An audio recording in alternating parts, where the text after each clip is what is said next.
How worried should the Cavaliers be about the Celtics in Game 1 in Boston? I don't know if they should be worried, honestly. I think they're confident in their abilities, and they have the best player in this series and no one who can guard them on the other team. But I think it's tough to play against a team who has nothing to lose. The Boston Celtics have nothing to lose. They're a bunch of young guys who, as I said before, don't have a lot of experience. You heard Jason Tatum, this is my first year. Like, I don't know. I don't have the answers. I'm just out here hooping, essentially, is what he said. But I think when you have Brad Stevens, who's going to put him in a position to succeed, and you have a bunch of guys who are playing at home, they're going to be comfortable. A lot of guys are making a lot of money for themselves in the free agency market. Smart, Rozier, my fellow Ohioan. So I think they're not afraid of the Cavs. So that's one thing to watch going forward.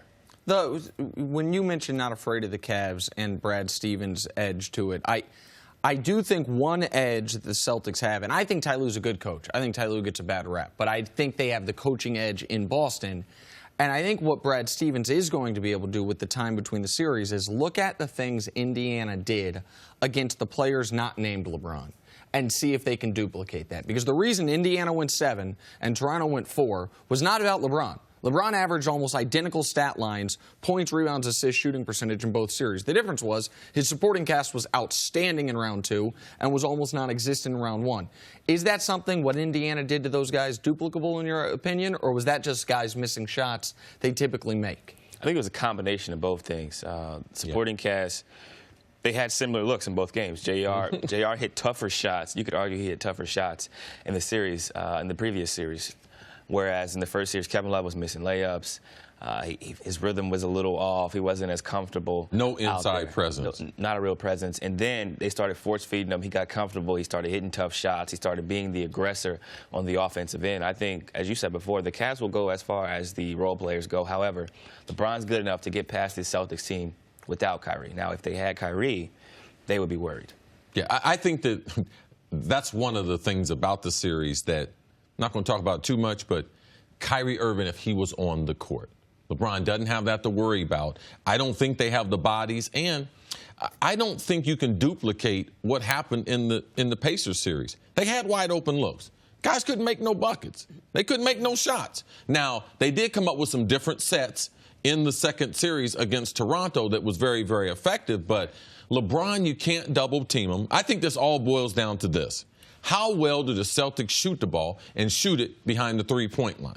They shoot it well at home, but on the road they haven't shot the ball as well. Do you see this as being one of the difference between the Celtics being able to make this a series or trying to pull the upset? Definitely. Shot making is going to be crucial. I think figuring out ways to exploit certain mismatches. And you don't necessarily know who LeBron's going to guard in this series. A lot of times he spent time on guys who don't really impact the game offensively to allow him to rest. Look at this Boston Celtics starting 5. Jason Tatum's an aggressor. He's going to attack. He's going to try to score. Jaylen Brown's an aggressor. He's going to attack and try to score. And, Al Horford's going to do a little bit of everything. And then you have Rozier, who's able to get off as well. So you kind of question who's Kyle Korver going to guard, who they're going to put JR on, some of those situations, because I think the Celtics are good enough, regardless of how they shoot, to win 2 games in this series. Yeah, I think they're going to isolate Kyle Korver and some of those other defenders exactly the same way they did J.J. Redick, the same way they did Barinelli in the Philadelphia series. They isolated them, moved the ball till they got the matchup, then they posted them up. Do you think that will work against the Cavaliers? I think they have to be very cautious of who they attack, because LeBron's going to be a roamer. He's going to try to roam. He's going to be trying to help, figuring out ways to get into the passing lanes and contest shots on the weak side. But I think they're good enough with Al Horford. He initiated the offense some against us when we played them without Kyrie. He's able to move positions and do some different things to where he'll impact the game. And I think that Jason Tatum's been so consistent, 7+ games of 20+ points. Jaylen Brown's going to attack. I think this is going to be a more interesting series than people think. Look, what's the most interesting question? What's the one question everyone has to answer if the Cavs have a shot here is, how do you stop LeBron? If the Celtics have a shot. Celtics, right. How do you stop LeBron? So what both of you are saying is there's no real way to stop LeBron. You're going to have to throw a mishmash of things. But, Nick, you think that the Celtics have weapons on this team to stop him? Not to stop him. I think the Celtics are much better equipped personnel-wise than Toronto.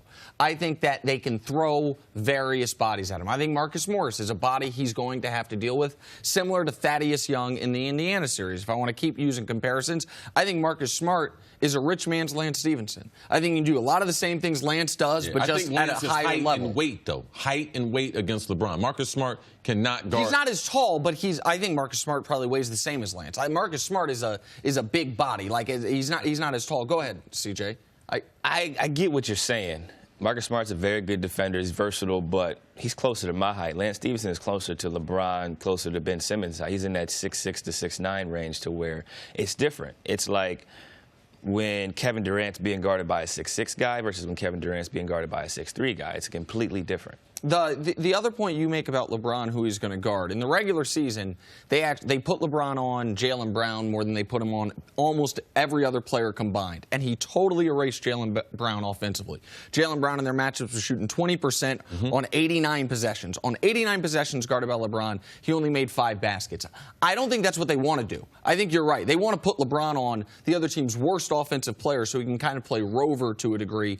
But what the Celtics have going for him, is they've got, I keep bringing this up, they got no lame ducks out there. They got nobody out there that he can't drive. Everyone out there is a true triple threat. That's one of the things they took advantage against Philly. Philly has some great shooters, but that's all they could do. Boston's got guys that can do everything, which is why they're hard to defend against. Yeah, they typically can do everything, but you watch Tatum and Brown, especially when they play against LeBron. Watch how their lack of ability to get past LeBron. LeBron plays up on them on the three-point line, and they can't, especially in the playoffs, because they allow LeBron, he's going to be able to contact them. They're not going to be able to get past them, which you see that now, where they are that triple threat when they get the ball. When they go against LeBron, see, I don't see them as being as effective as they have been in other series. I see Jason Tatum impacting this series the same way he has in the past because he can score at 3 levels.